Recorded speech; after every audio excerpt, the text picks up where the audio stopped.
showing activity, the job market, unemployment levels, recessions, equity, foreclosures. I'm going to talk about all of those things in this month's real estate market update.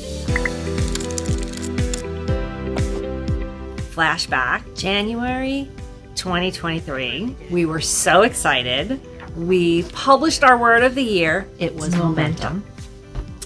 And we got ready to gear up for the spring housing market. It was a big, fat disappointment. The spring market really starts earlier than you think. Well, we kept waiting for it to start, and it kind of didn't.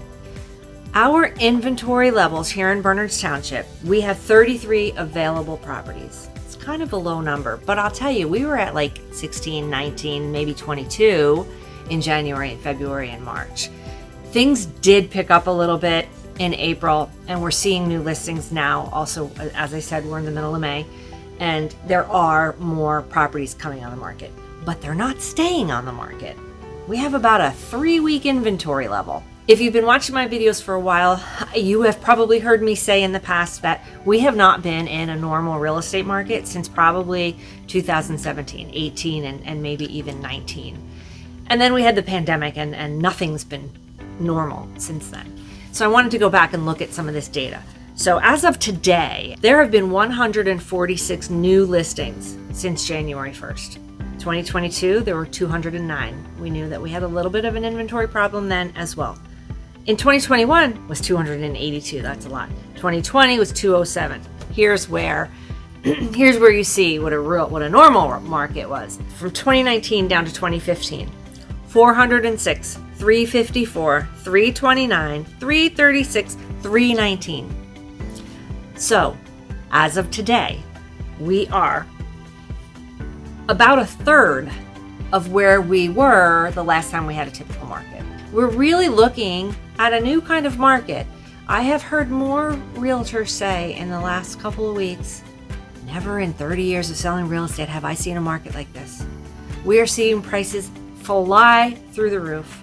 We are seeing properties sell before they hit the market. We are not seeing enough listings. We are seeing so many buyers. So if we've spoken about listing your house, or if you've sold your house with me, you know that we use a tool called Showing Time. The good thing about Showing Time is it's so widely used that they capture a lot of data about buyer behavior. And what we're seeing is very much increased buyer demand. So if you're thinking about selling your house, you've already just heard me talk about the fact that there's just not a lot of inventory. There may be things coming up in the future that might change what's happening today. If you are able, you might want to think about putting your house on the market now and taking advantage of what's going on. Let me show you what it is that's keeping our buyer activity so strong. Because a lot of people will say, interest rates are high. Why are buyers buying if interest rates are high? So aside from the fact that there's always people that need to move, right? You've heard me talk about the 5 or 6 or 8 Ds: death, divorce, diapers, diamonds, people get married, people have babies, people get new jobs, people graduate from college. There's always somebody that's looking to buy a house. But we are in an unusually strong buyer demand market right now, which is not being made any easier by the fact that we have no inventory. So let me tell you what is fueling the buyer demand. With inflation still high, the Federal Reserve repeatedly hiking interest rates, and a lot of chatter in the media about a potential recession, you would think that buyers would be crawling under a rock and not buying anything.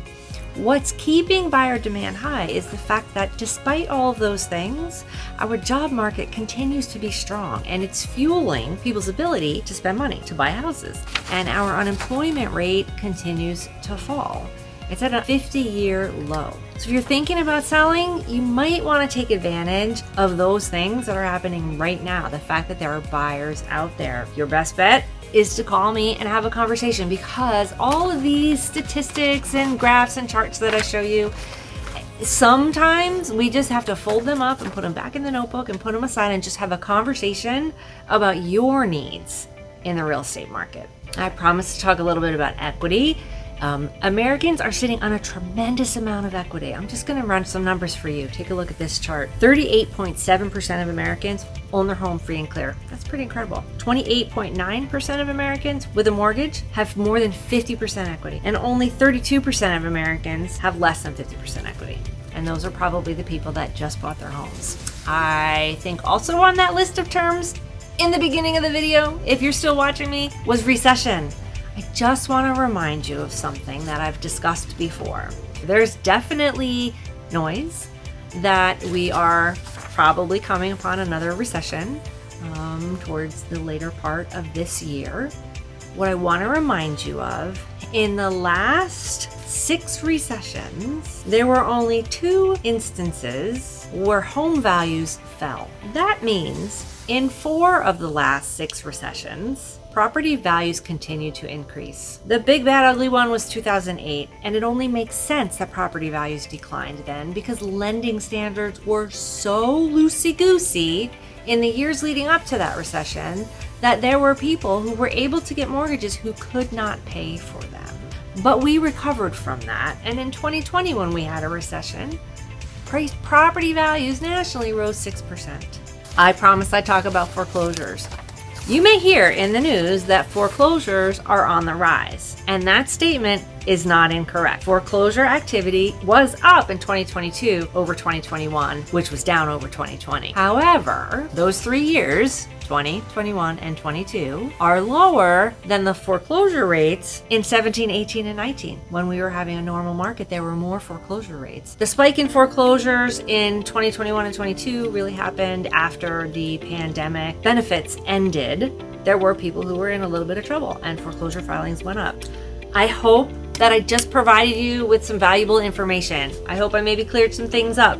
But as I said, sometimes it really is just important to sit down and have a face-to-face with a real estate professional so that you can understand how we can help you make the market work for you, regardless of whether it's a buyer's market or a seller's market, a up market or a down market. Sometimes those things just don't matter. You have needs, you have a financial profile, we can figure out how to make the market work best for you. If you found me on YouTube, please hit the subscribe button. Click the little bell. You'll be notified every time I post a new video. You can also find me on almost all of the social channels. J. Blanchard Homes, The Blanchard Team, Jen Blanchard, Berkshire Hathaway. Have a great day.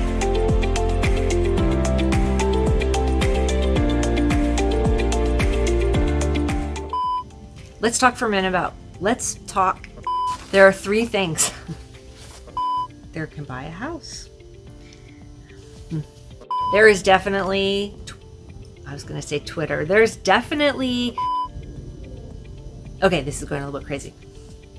All right, Jared, just erase all that. No, that's wrong. Okay, let's not do that. Scratch. Here we go. Bye.